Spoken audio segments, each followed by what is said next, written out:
Bien. Buenos días desde Santiago de Compostela a mis colegas de Toluca. Es un gusto haber sido presentado por un joven colega que efectivamente conocí ya hace años y que querríamos seguir viendo en el futuro, ahí o aquí, ¿no?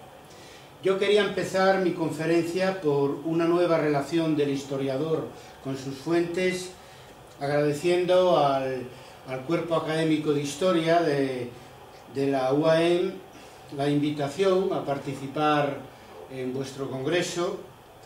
Muy especialmente mi agradecimiento a Georgina Flores, gracias a la cual existe una especial relación desde hace años entre la UAM y la Universidad de Santiago de Compostela, que se inició ya, podríamos decirlo, en el siglo pasado.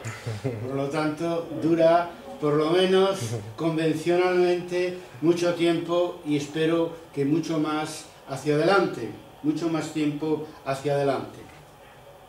Bien, yo las reflexiones que hoy voy a transmitiros tienen un origen doble, ¿no? En primer lugar, surgen de mi práctica investigadora como medievalista, de mis estudios sobre la Edad Media gallega, española, europea, pero sobre todo surgen de mi práctica docente, en asignaturas como metodología histórica, fuentes históricas, tendencias historiográficas.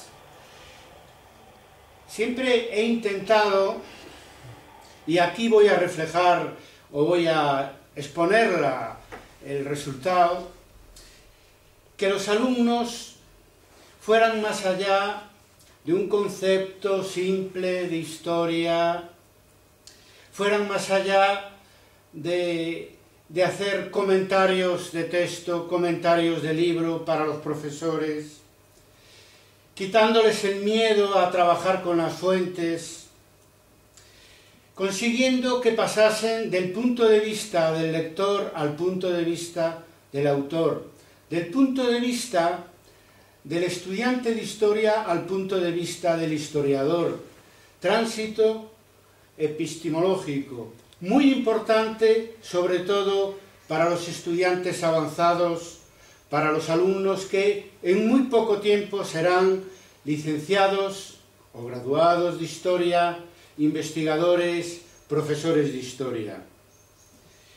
Y voy a exponer, decía, el resultado de este esfuerzo mío por elevar al alumno sobre los lugares comunes de lo que es el trabajo del historiador. Primero, me gusta manifestar mi satisfacción por las definiciones con las que trabajamos normalmente, que hemos heredado de las tendencias historiográficas que nos han precedido. En primer lugar, el positivismo absoluto. Langlois y Señor-Vos, representantes del positivismo historiográfico francés anterior a Annales, escribieron: la historia se hace con documentos. Bueno, es una verdad a medias. Continúan: porque nada sustituye a los documentos. Donde no hay documentos, no hay historias. Estoy de acuerdo, parcialmente, pero en desacuerdo, parcialmente. Porque hay otras fuentes que no son documentos escritos. Y sobre todo, porque una definición tan rígida, tan absoluta, en cuanto a la importancia de los documentos para el trabajo del historiador, anula al propio historiador. Lo convierte, si no estamos apercibidos, si no contrarrestamos ese objetivismo extremo, convierte al historiador en un simple exégeta de textos, sacralizando los documentos y las fuentes que sirven para nuestro trabajo. Los primeros anales que nacieron de la crítica al positivismo alemán, representado por los autores grandes historiadores de la Sorbona, los que cité anteriormente, escribió Lucien Febvre en Combates por la Historia: Hay que utilizar los textos, sin duda, pero todos los textos. Y a renglón seguido decía, no solo los textos que encontramos en los archivos, también los textos literarios. Incluso decía, para nosotros son también textos, en el sentido de fuente, el polen que se encuentra en las excavaciones arqueológicas que él conocía, podía ser utilizado para estudios demográficos.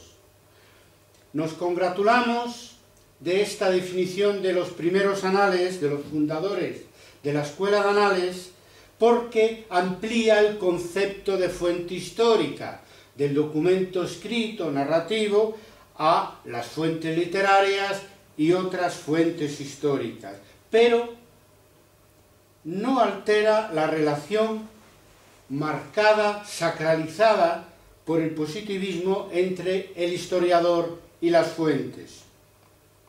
Los últimos anales, representados por Jacques Le Goff, nos dicen, escribe Jacques Le Goff, la historia se hace con documentos y con ideas, con fuentes y con imaginación. Por fin, el historiador tiene un papel que jugar a la hora de hablar de fuentes históricas, de fuentes para la escritura de la historia.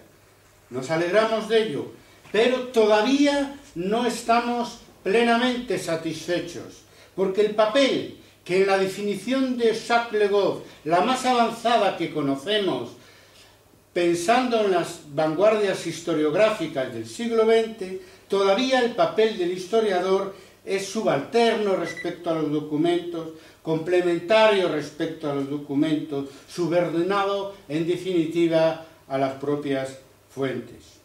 Incluso, en el manifiesto historiográfico que nuestra red Historia Debate dio a conocer en el año 2001, lo digo autocríticamente, cuando en el punto 2 tratamos la relación del historiador con sus fuentes como una nueva relación, le llamamos a ese segundo punto, a esa segunda propuesta de las 18 que contiene el manifiesto historiográfico, le llamamos nueva erudición.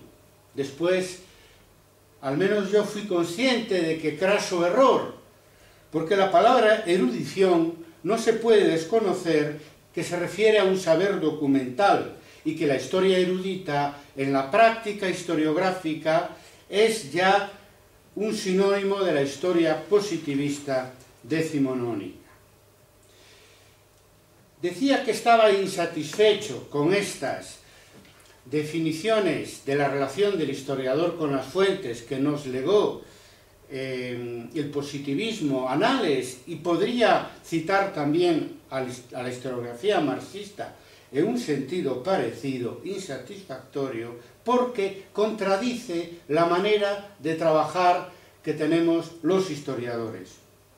Hay un autor polaco, Jerzy Topolski, en un libro editado originalmente en Polonia en el año 1973 y editado años después por la editorial Cátedra en español.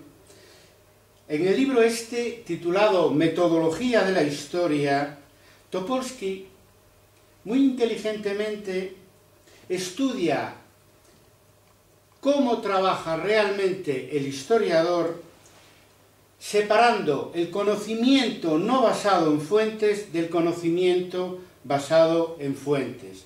Es decir, analizando en la práctica el proceso de conocimiento histórico sobre la base de diferenciar aquel conocimiento que surge de las propias fuentes de aquel conocimiento que surge del propio historiador. La respuesta es sorprendente, sobre todo para el que hace una cosa y piensa otra diferente, porque si somos coherentes a la hora de combinar nuestra práctica con nuestra teoría, no